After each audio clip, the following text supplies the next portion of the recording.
auDHD quotes from Alice in Wonderland, Part 1. When the rabbit actually took a watch out of its waistcoat pocket and looked at it, and then hurried on. Alice started to her feet, for it flashed across her mind that she had never before seen a rabbit with either a waistcoat pocket or a watch to take out of it.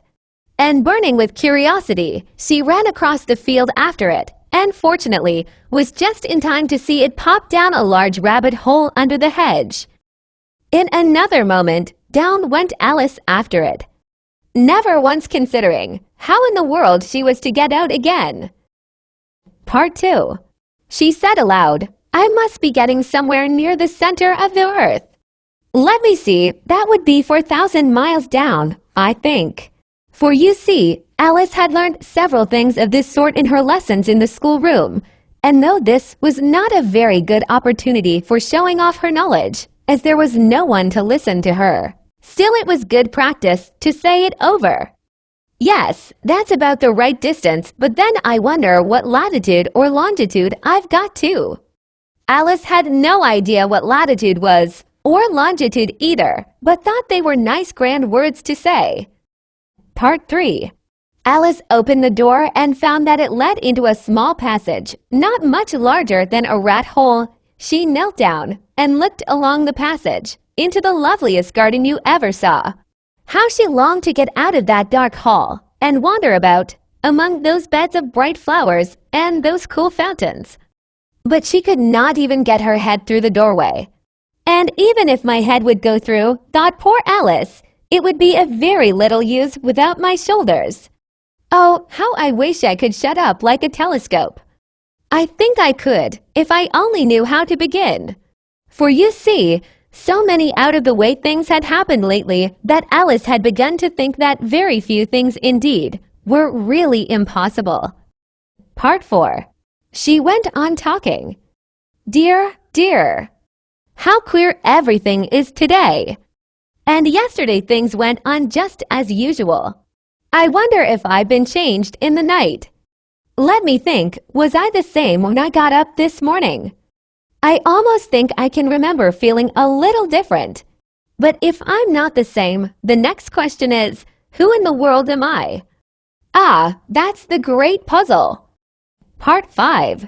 Then they all crowded round her once more, while the dodo solemnly presented the thimble, saying, "We beg your acceptance of this elegant thimble." And when it had finished this short speech, they all cheered. Alice thought the whole thing very absurd, but they all looked so grave that she did not dare to laugh. And as she could not think of anything to say, she simply bowed and took the thimble, looking as solemn as she could. Part 6. "Who are you?" said the caterpillar. This was not an encouraging opening for a conversation. Alice replied, rather shyly, I hardly know, sir, just at present. At least I know who I was when I got up this morning, but I think I must have been changed several times since then." "What do you mean by that?" said the caterpillar sternly. "Explain yourself." "I can't explain myself, I'm afraid, sir," said Alice, "because I'm not myself, you see." "I don't see," said the caterpillar. "I'm afraid I can't put it more clearly," Alice replied very politely, "for I can't understand it myself to begin with, and being so many different sizes in a day is very confusing." Part 7. After a while, she remembered that she still held the pieces of mushroom in her hands, and she set to work very carefully, nibbling first at one and then at the other, and growing sometimes taller and sometimes shorter, until she had succeeded in bringing herself down to her usual height. It was so long since she had been anything near the right size that it felt quite strange at first, but she got used to it in a few minutes and began talking to herself as usual. "Come, there's half my plan done now. How puzzling all these changes are. I'm never sure what I'm going to be from one minute to another."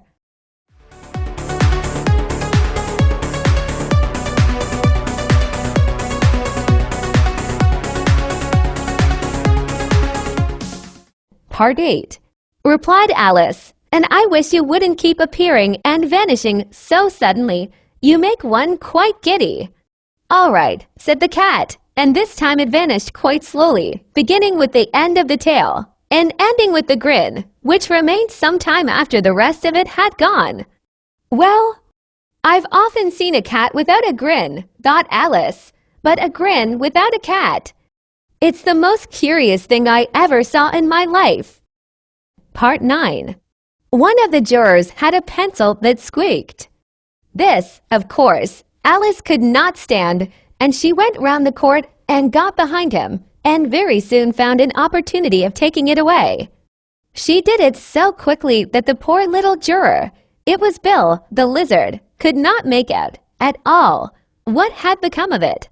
So, after hunting all about for it, he was obliged to write with one finger for the rest of the day, and this was of very little use, as it left no mark on the slate. Part 10.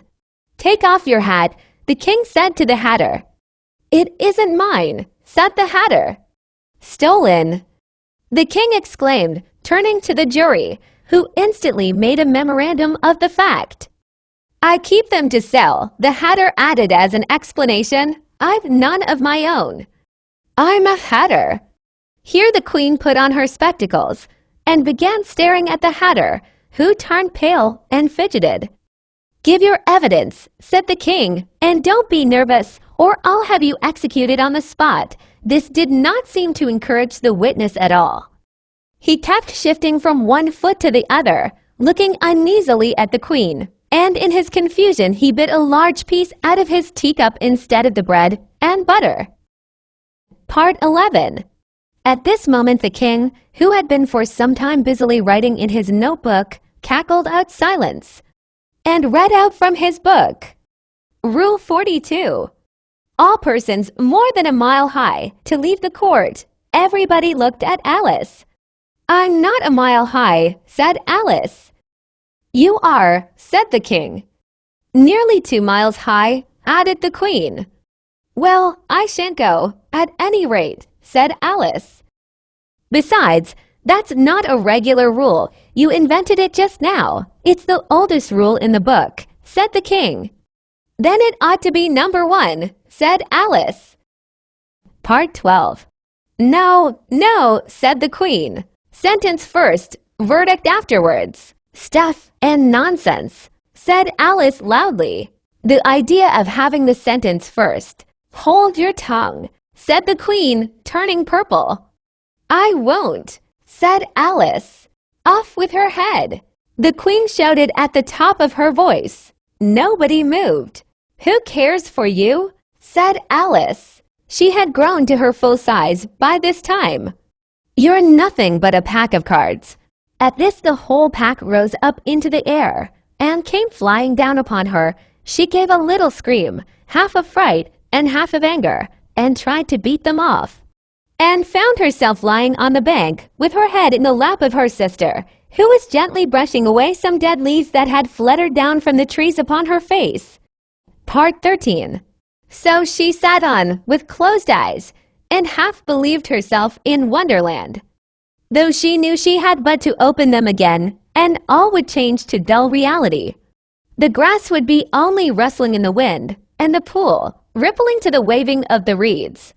The rattling teacups would change to tinkling sheep bells, and the queen's shrill cries to the voice of the shepherd boy, and the sneeze of the baby, the shriek of the griffin, and all the other queer noises would change, she knew, to the confused clamor of the busy farmyard, while the lowing of the cattle in the distance would take the place of the mock turtle's heavy sobs.